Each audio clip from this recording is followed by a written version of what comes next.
Bharatiya Janata party के लोकसभा सदस्य निशिकांत दुबे और तृणमूल कांग्रेस सांसद महुआ मोइत्रा के बीच तकरार थमने का नाम नहीं ले रही है। दोनों एक दूसरे पर वार पलटवार कर रहे हैं। इस बीच लोकसभा सांसद मोइत्रा ने शुक्रवार को दी एक इंटरव्यू में कैश फॉर क्वेरी मामले में अपने ऊपर लगे सभी आरोपों को खारिज कर दिया है। उन्होंने कहा कि आरोपों को कोई भी लगा सकता है, लेकिन उसको साबित करने की जिम्मेदारी हमेशा शिकायतकर्ता की होती है। साथ ही कबूल किया है कि उन्होंने दर्शन हीरानंदानी को अपना संसद लॉगिन और पासवर्ड दिया था। मोइत्रा ने कहा कि उन्होंने कारोबारी दर्शन हीरानंदानी को अपना संसद लॉगिन और पासवर्ड दिया था, क्योंकि ऐसा कोई नियम नहीं है कि किसके पास लॉगिन हो सकता है, कौन कर सकता है और कौन नहीं।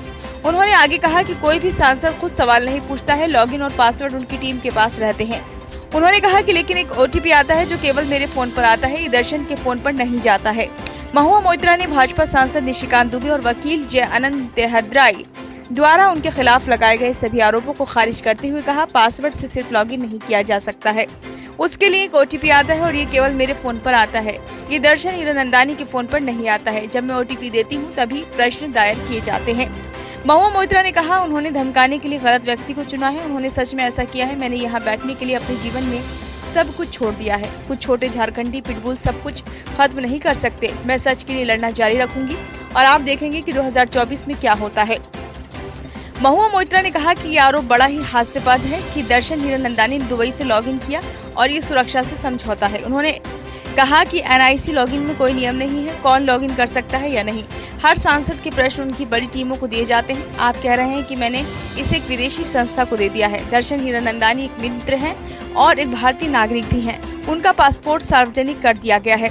मोइत्रा ने कहा, मैंने खुद स्विट्जरलैंड से लॉगिन किया है। मेरी बहन के बच्चे ने भी कैम्ब्रिज से लॉगिन किया है और मेरे प्रश्न टाइप किए हैं। अगर NIC का प्रश्न उत्तर पोर्टल इतना सुरक्षित है तो आप IP पते को इसमें प्रवेश करने से क्यों नहीं रोकते। उन्होंने कहा कि दर्शन हीरानंदानी को उनसे सवाल पूछने की जरूरत नहीं है। हर सवाल RTI के लिए सक्षम है।